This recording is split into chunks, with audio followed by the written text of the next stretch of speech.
구독만 하면 돈 되는 정보. 안녕하십니까, 돈 되는 정 박사입니다. 지금 당장 쓰레기통을 확인해 보세요. 최근 어느 한 가정은 연휴 끝나자마자 이 고지서를 받고 스스로를 책망했다고 합니다. 바로 연휴 때 쌓인 쓰레기를 잘못 배출하여 과태료가 날라왔기 때문입니다. 지자체별로 분류 차이가 있는데 세세한 가이드라인을 주민들에게 배포해야 하는 거 아닌가요? 모든 상품, 제품, 물질마다 정확한 규정을 제시하고 법을 시행해야지 제대로 알리지도 않고 이런 무식한 처분을 하는 게 말이 안 됩니다. 환경오염도 문제인 건 알지만 이런 거 보면 연말 가까워지니 세금 거두려는 수작으로밖에 안 보입니다. 무슨 쓰레기 배출법이 날마다 새로워지나요? 공무원들도 제대로 구분하지 못하고 벌금부터 때리기나 하고 역으로 국민들 개개인이 배출 방법까지 공부해야 하니 참말이 안 나오네요.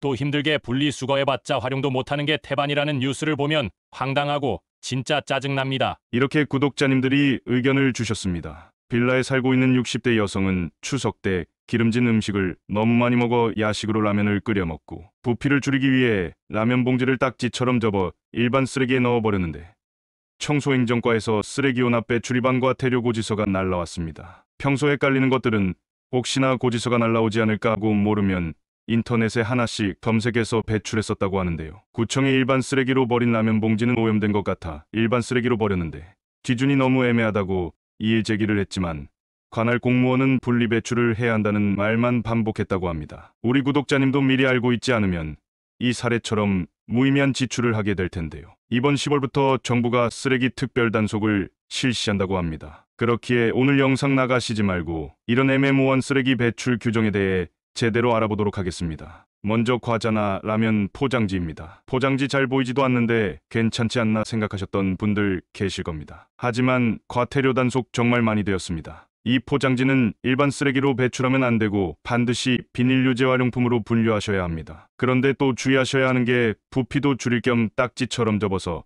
배출하시는 분들 많은데요. 재활용품 선별장에는 비닐이 얇고 가벼우면 기계가 빨아들이는데 딱지처럼 접히게 되면 부피가 무거워져 기계에 들어가지 않기 때문에 재활용이 결국 안 된다고 합니다. 그렇기 때문에 딱지로 접어서 버리면 절대 안 된다는 점 꼭 기억해 주셔야 합니다. 그럼 치킨이나 감자탕을 다 먹고 나오는 뼈는 어디에 배출해야 할까요? 최근에는 치킨 뼈를 종량제 봉투에 버렸는데 살이 많이 붙어 있다는 이유로 과태료가 부과되는 사례도 발생했습니다. 뼈의 살점은 음식물 쓰레기로 분류되기 때문에 과태료 부과 대상이 됩니다. 세 번째는 과일입니다. 이때 나온 과일 껍질을 일반 쓰레기 종량제 봉투에 넣어서 배출하는 경우가 대부분입니다. 그런데 과일 껍질은 대부분 음식물 쓰레기로 버려주셔야 합니다. 단 딱딱하고 두꺼운 껍질의 경우에만 일반 쓰레기로 분리해 주셔야 합니다. 오두밤, 땅콩, 코코넛, 파인애플 껍질은 일반 쓰레기로 분류해 주시는 게 맞습니다. 그럼 여름철 제철 과일인 딱딱하고 두꺼운 수박 껍질은 어떨까요? 당연히 일반 쓰레기라고 생각하실 텐데요. 그런데 수박 껍질만큼은 잘게 자르고 잘 말린 다음 물기를 제거하고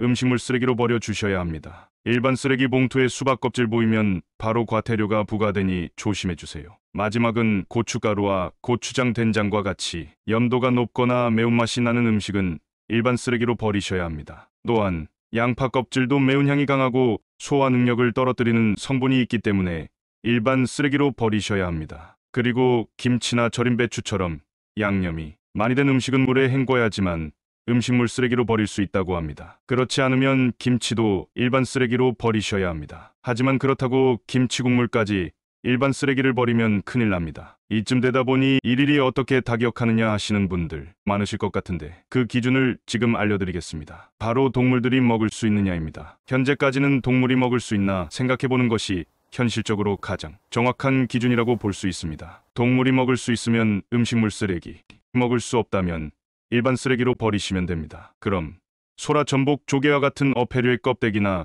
가재 껍데기, 생선뼈는 어떨까요? 당연히 동물들도 먹지 않겠죠. 역시 일반 쓰레기로 분류하셔야 합니다. 계란이나 메추리알과 같은 달걀 껍질들도 마찬가지로 모두 일반 쓰레기입니다. 이렇게 동물이 먹을 수 있는가를 생각해보면 앞으로 쓰레기 배출 시 헷갈리는 일 없으실 겁니다. 오늘은 쓰레기 배출 규정에 대해 알아보았습니다. 사실 우리나라 쓰레기 배출 기준이 지자체마다 많이 달라 헷갈립니다. TV에서 공익 광고를 많이 보여준다든지 분리배출 안내문을 책자별로 자세히 만들어서 적극적으로 홍보를 해야 하지 않을까 싶습니다. 그럼에도 우리 구독자님들은 오늘 내용 잘 참고하셔서 앞으로 억울하게 과태료 내는 일이 없으셨으면 좋겠습니다. 오늘 영상이 조금이라도 도움이 되셨다면 구독만 하면 돈 되는 정보, 앞으로도 돈 되는 정 박사가 받지 못하는 혜택이 없도록 돈 되는 소식을 전달해 드리도록 하겠습니다. 더 좋은 정보로 찾아뵙겠습니다.